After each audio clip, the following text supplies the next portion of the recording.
எல்லாருக்கும் வணக்கங்க. இன்னைக்கு பூண்டு குழம்பு எப்படி வைக்கிறதுன்னு பார்க்கலாம். எண்ணெய் காஞ்சிருச்சு, கடுகு போட்டுக்குவோம். கொஞ்சம் உளுந்தம் பருப்பு போட்டுக்கலாம். வெங்காயம், கருவேப்பிலை, ஒரு வரமிளகாய், ஒரு சின்ன சைஸ் தக்காளி போட்டுக்கலாங்க. பூண்டை போட்டுக்குவோம். எங்களுக்கு தேவையான பூண்டு போட்டுக்கிட்டோம். நீங்களும் உங்களுக்கு எவ்வளோ தேவையோ அவ்வளோ போட்டுக்கலாம். நல்லது தான், பூண்டு அதிகமாக இருந்தாலும் நல்லாயிருக்கும். பூண்டு நல்லா எண்ணெயில் வேகட்டுங்க. மஞ்சள்தூள் கொஞ்சம் போட்டுக்கலாம். குழம்புக்கு தேவையான உப்பு, சாம்பார் தூள் கொஞ்சம் போட்டுக்கலாம். நாங்கள் 1.5 ஸ்பூன் போடுறேங்க. உங்களுக்கு எவ்வளோ காரம் வேணுமோ அவ்வளோ போட்டுக்கணும்.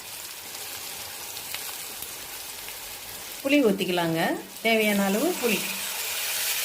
பூண்டு நல்லா வெந்துடுச்சுங்க. இப்போ நம்ம தேங்காய் சாந்து ஊற்றிக்குவோம். பூண்டு குழம்பு ரெடி ஆயிடுச்சுங்க. கமகமன்னு வாசனையாக இருக்குது. நீங்கள் செய்து பாருங்கள். பிடிச்சிருந்தா லைக் பண்ணுங்கள், ஷேர் பண்ணுங்கள், சப்ஸ்கிரைப் பண்ணுங்கள். தேங்க்யூ.